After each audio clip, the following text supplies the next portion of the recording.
everyone, it's Eileen from Bates Photography, and I'm excited to show you a super easy way of editing your photos, especially for portraits. I have one of my model, her name is Nikki, she's beautiful, and we're going to start right away here with the white balance. When you look at as shot, you see the number 5850. The way I work with Lightroom is it's very intuitive. I see that this number is a little bit on the warmer side. When I go to auto, I check that first, it goes down to 4500. So what I'm going to do is I'm going to actually bring it up somewhere right here, 5333. And I'm going to leave the tint alone. And obviously we need some exposure to be lifted here. So we're just going to bring this up. Now it could go up, and I like to see the extremes and then I settle in. It could go up more, but I'm going to actually bring it to here, 71, because I'm going to do something called a center light that I like to add really on most of my photos, and I do it at the end. So I'm also going to be adding exposure with that light, and I'll show you that coming up shortly. So with the contrast, I'm going to bring the contrast right there, 21. It makes a little bold. She has a kind of 60s looking dress on. I think that works fine. Now for the highlights, if you look, we can take it all the way down and we lose the glow in her hair. So I want to bring the highlights down, but it's really a matter of taste. You know, with Lightroom, there are no wrongs or rights. I mean, it's just what you feel. So I feel that down 50 would work for the highlights. And it's preference. When you play with all the little buttons, you really learn as you go. And that's the key. But I like to show what I have learned. This way, it can help someone if they've never used a tool, or like I said, I'm going to show you the center light and things like that that can help your workflow and simplify it. Okay, for the shadows, you know, with this image, I can bring the shadows up and it really doesn't affect it, but I'll probably do right here, plus 86. Okay, for the whites, it's a sunny day. I'm going to make it light and bright. As a standard, I kind of put it at plus 14 for that added brightness. And for the blacks, it adds extra drama and contrast. Let's bring that down, 36. Okay, now clarity, when you add the clarity up, it adds a lot of detail, and also softening when you bring it down works well because it smooths out some of the skin and the all-around harshness sometimes of the photo. So I'm going to bring the clarity down, but I'm going to bring that vibrance up. And again, saturation is a matter of taste. I mean, we can kind of de-vibe it here a little bit. I'm going to actually just bring the saturation plus 2 because this is a fun and funky photo, so we can have it colorful. Tone curve, I really recommend people can play with that, split toning, the different colors and all of this. This is something that you can play with, but, oh, I'm sorry, this was the hue and the colors. This is the split toning here. And then what I'm going to do is I'm going to jump right to the sharpening. I like to be around 50. We'll take it to 55 for females. You can take it further for males, like 70, 74. But for females, I like to be around 50 to sharpen it. And for the noise reduction, this is kind of controversial because a lot of people will just bump it up to 10 or maybe 16. I'm bringing it all the way to 33. I like a general smoothness, and that's what the noise reduction does. Sometimes it can be too much, but when you have really a beautiful model in the picture, it really makes the picture appealing to have that overall kind of smooth look.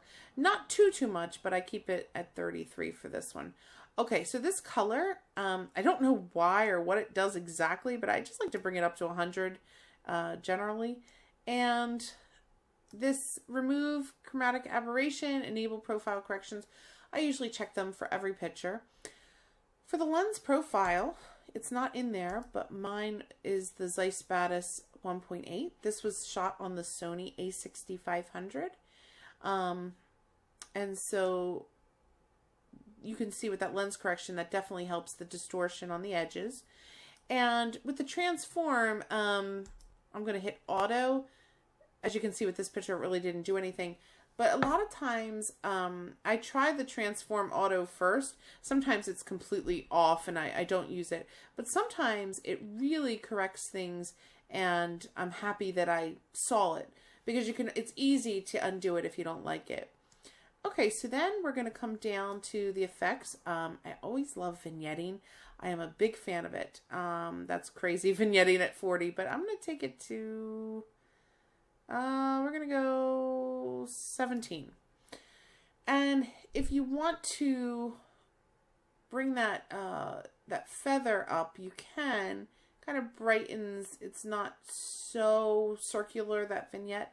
So we'll bring that up to about 73. And we're going to come down here to the dehaze, and I'm going to start. Dehaze is one of these, I love it. It sharpens, and you can actually have a fogginess or hazy effect, or you can really get wild. So I really start very small. Let's start with +5, and then we can always adjust that at the end. So I'm pretty happy with this right now. The actual exposure of it can be brighter. So the all around adjustments are done. So let's go to the little local adjustments here. And I go up here to my radial filter. And what I'm going to do is show you the center light. I just kind of create the light, and I take it and I move it around just to see where I like it. Now, right now, over here, my exposure's on 0.25. That's not nearly enough. We're going to bring that up. Oh, yeah, now it's coming to life. Oh, yeah. Yep, 78. Now, I'm going to kind of move again and see where it really belongs. I like it there. And if you come up here to the temperature, because clearly it's a sunny day, we can warm it up. Just kind of bring it up, and you can see the glow. Like, it's way too much of a glow. I like the 8. It's a nice golden look to it. Yeah, I'm happy with that. Okay, so we're done with that. Now, let's look at the skin after we brought down our clarity and our noise reduction. Overall, I like it. I don't want to do too much with retouching, because a lot of times it can look fake and over photoshopped, people will say. And so we have to be careful. But the first thing we're going to do is, we have a blemish here and a little guy here. Let's take our spot removal, and I'll put it about there. And we're going to click and see.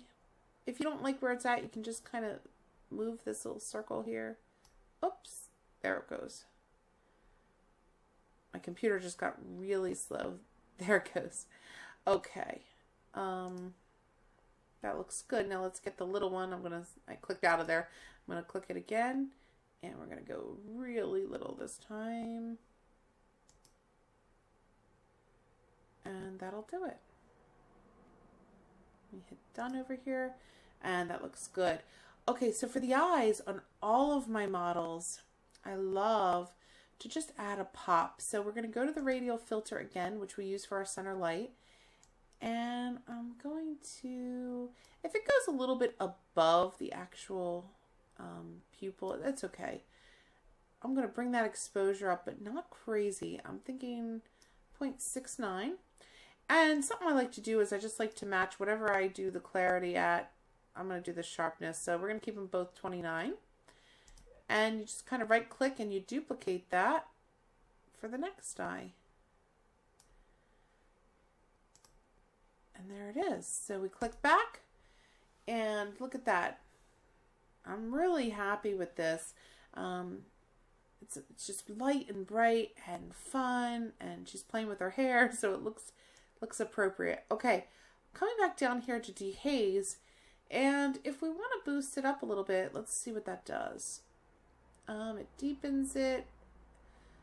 I am gonna boost it, but I was at +5, so let's just double it. Let's go to +10, and I love it. So let's check our work. Let's go to the before and after. Wow.